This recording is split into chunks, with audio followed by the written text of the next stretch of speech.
Hi there, how are you doing? Hope you're doing great. Today I would like to share with you a really nice strategy. I put it to practice in order to um, study and study huge amount of information, which has always been really hard for me. Yes, I'm not the kind of learner that sits down and reads thousands of times the same information because I think that my memory is not that good. Yes. So instead, what I do is to really pay attention as much as I can in class or during the lessons.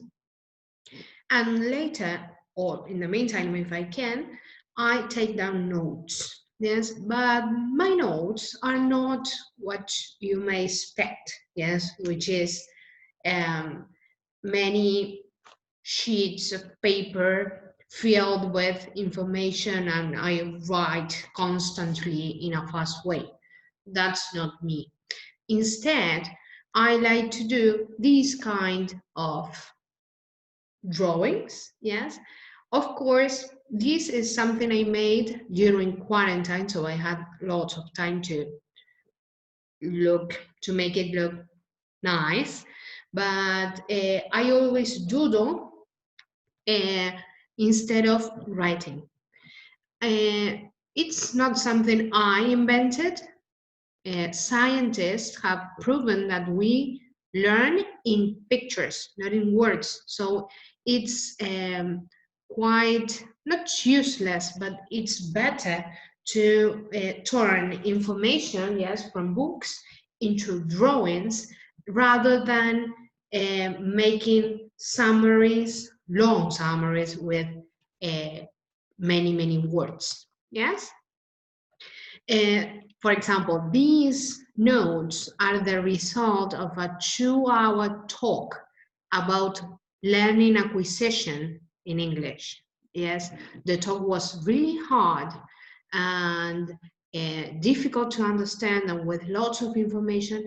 And what came out of that was only this size sheet of paper with some drawings. And I assure you, I can go through all these drawings and retell what has been mentioned in the uh, in the talk.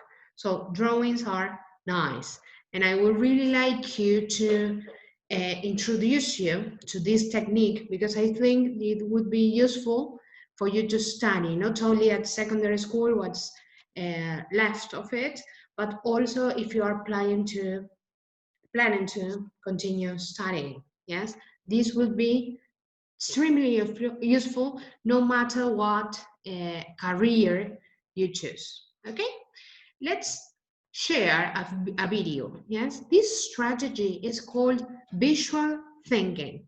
This video is super short, so it won't take long for you to watch it. So here it is. What is visual thinking? Maps, logos, emoticons, instructions. We all process information in picture form thousands of times a day. And for many of us, when we're thinking hard or explaining something complicated, it feels natural to grab a pencil and express our own ideas in a visual way. Because when you need to give shape to an abstract concept, make the invisible visible and the intangible tangible, pictures have power. They're concise and clear. They make important things more memorable and complex things easier to communicate and comprehend. But visual thinking is about more than just pictures. It's about the journey we take when we make them. When you make pictures part of your thought process, amazing things happen. And you don't need to be an artist to do it. The act of putting your thoughts into a simple drawing gives them clarity and focus. Pictures force you to decide what matters. You have to edit and prioritize, leaving only what's relevant and useful. They open a door onto what's in your head and put it where others can see it understand it, and help you refine it. And once it's there, you can make connections and combine ideas that would never have met on a page of text. You can pinpoint problems, hazards and holes and plot your course through them. You can see your ideas from a different angle, get a new perspective and push your thinking to places it would never have reached had you not reached for that pencil. Scriberia, the home of hard-working pictures. Okay, so the video is really, I think I haven't paused it there. Okay, the video is really short and to the point, yes? The idea of visual thinking is putting words, a huge amount of words into drawings.